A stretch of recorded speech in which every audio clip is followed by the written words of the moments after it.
Olá e bem-vindos. Vamos mergulhar hoje numa ideia que é francamente alucinante. E se a língua que falamos não for só uma ferramenta para descrever o mundo, mas for, na verdade, a força que o constrói? É um conceito que, se pensarmos bem, muda completamente a forma como olhamos para a comunicação, para o pensamento e até para a própria realidade. Ok, e para começar esta viagem, nada como esta citação de Edward T. Hall. O que ele está a dizer aqui é revolucionário. A linguagem não vem depois do pensamento, sabem? Não é como um envelope que pomos numa carta já escrita. Não, pelo contrário, está mesmo no centro da sua criação. Isto vira do avesso aquela ideia que todos temos de que vemos o mesmo mundo, só que com rótulos diferentes. Posto de outra forma, a linguagem não é um espelho que reflete passivamente uma realidade que já existe. É mais como um martelo. Ela age sobre a realidade, dá-lhe forma, constrói-a. Então, se é um martelo, o que é que anda a construir? É isso que vamos ver agora. E claro, isto leva-nos à grande pergunta que vai guiar toda esta análise. Se a linguagem constrói a nossa realidade, será que estamos todos a viver em mundos diferentes? Se uma pessoa que fala uma língua vive numa realidade, digamos, gramatical e conceptualmente diferente de outra, quão distintos são esses mundos? E será que conseguimos construir pontes entre eles? Vamos a isso. Ok, então, antes de mergulharmos no como as línguas moldam a realidade, primeiro temos de ter uma noção da sua imensa diversidade. E não se trata apenas de palavras diferentes. Estamos a falar de ecossistemas linguísticos completamente distintos. Vamos esquecer as estatísticas globais por um momento e pensar nisto de uma forma mais local. Para muita gente, a experiência de viver com uma só língua é, na verdade, a exceção, não a regra. É só pensar no dia a dia. Com quantas línguas ou dialetos nos cruzamos? A realidade de imensa gente é um mosaico super complexo de sons e estruturas. E este levanta algumas questões fundamentais. Por exemplo, num determinado sítio, o bilinguismo é norma? Ou qual é o papel da língua materna quando se falam várias línguas desde o berço? E que papel é que têm as línguas de comunicação mais abrangentes, aquelas a que se chama línguas pivô? Cada resposta a estas perguntas desenha uma paisagem mental completamente diferente. E agora, sim, entramos no coração da questão. Já não estamos a falar só das palavras que usamos, mas daquelas regras invisíveis que as unem, a gramática. Vamos lá espreitar por trás da cortina e ver como esta arquitetura escondida constrói a nossa realidade, desde a forma como vemos o tempo até ao nosso próprio sentido de identidade. O tempo parece uma coisa universal, certo? Todos temos um passado, um presente e um futuro. Mas e se a gramática que usamos nos obrigar a sentir essa passagem de formas radicalmente diferentes? E aqui temos algo mesmo fascinante. Vejam só. De um lado, em português, temos um tempo verbal só para o futuro. Eu irei. Soa como algo separado, não é? Quase uma ilha à parte no tempo. Mas do outro lado, em muitas outras línguas, o futuro é mais uma extensão do presente. Eu vou amanhã. Reparem, não é um lugar diferente, é só um pouco mais à frente no caminho em que já estamos. Dá para sentir como esta pequena mudança gramatical pode mesmo alterar a forma como se encara o futuro? Ok, da nossa percepção do tempo, vamos passar para a percepção do eu. Porque a gramática também pode esconder pistas muito subtis sobre como uma cultura equilibra o indivíduo e a comunidade. Reparem nisto. Há línguas que usam o pronome eu com muita frequência. Isto pode, de facto, refletir uma cultura que valoriza mais a ação e a identidade individual.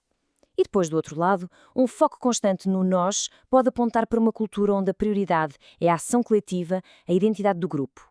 É uma diferença subtil, mas com impacto gigante. E se uma única palavra minúscula pudesse mudar um conceito universal? Por vezes a influência da gramática é mesmo assim, super subtil. Uma partícula quase invisível, como um artigo, pode redesenhar por completo a nossa relação com algo tão básico como a natureza. Pensem só no som disto, natureza. É abrangente, certo? É como o ar que respiramos, está em todo o lado, faz parte de nós. Agora, a natureza. De repente parece algo emoldurado, separado, torna-se uma coisa que observamos de fora, sobre a qual podemos agir. Aquela pequena palavra, a, pode criar uma espécie de muro conceptual entre nós e o mundo. E esta citação ilustra de forma brilhante outra diferença abissal. A influência não está só na gramática falada, está na própria escrita. Como diz aqui, ler um ideograma chinês é um ato de reconhecimento visual, como reconhecer um rosto. Já ler uma palavra alfabética é um ato de pronunciar sons. O próprio ato de ler está a moldar o cérebro de formas diferentes. Não é só o que se lê, é como a língua nos obriga a ler. Ok, já vimos o esqueleto invisível da gramática. Agora vamos pôr-lhe a carne e o sangue, o vocabulário. Porque as palavras que uma língua tem, E, tão importante quanto isso, as que não têm, pintam a nossa realidade com cores muito, muito específicas. As palavras raramente são só etiquetas, são mais como cápsulas do tempo, cheias de história, de cultura, de valores. Pensem lá, de certeza que há uma palavra em português que é quase impossível de explicar bem a um estrangeiro. Pois é exatamente disso que estamos a falar. E o ponto crucial é este. Uma palavra como honra não significa a mesma coisa em todo o lado. Num contexto mediterrâneo, pode estar ligada à família. Num contexto japonês, a cumprir obrigações. Na Europa medieval, à cavalaria. A palavra até se pode traduzir, mas o que não se consegue traduzir é todo o sistema operativo cultural que corre por trás dela. E já se perguntaram porquê que umas línguas têm dezenas de palavras para neve e outras só uma? Ou porquê que outras têm um vocabulário super detalhado para relações de parentesco? Bem, não é por acaso. É um mapa daquilo que é importante para uma cultura.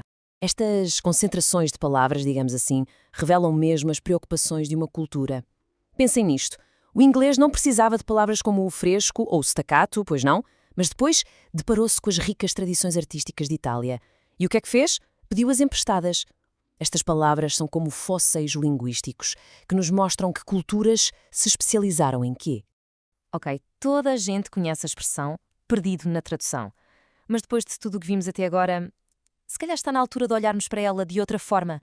A sério, quando se diz que algo se perdeu na tradução, o que é que se perdeu mesmo? Tendo em conta o que vimos, a resposta é muito mais profunda do que umas palavras. A perda não é só de vocabulário, é conceptual, é cultural, às vezes é até existencial. O que se perde, na verdade, é a subtileza de uma visão do mundo moldada por uma gramática específica.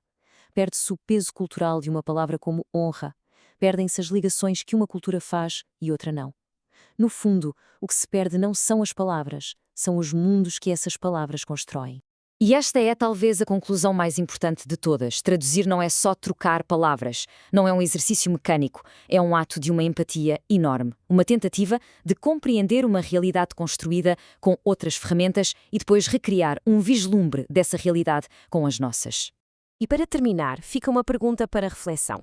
Se a nossa língua constrói o nosso mundo, que outros mundos é que não estamos a conseguir ver? Cada língua é um universo.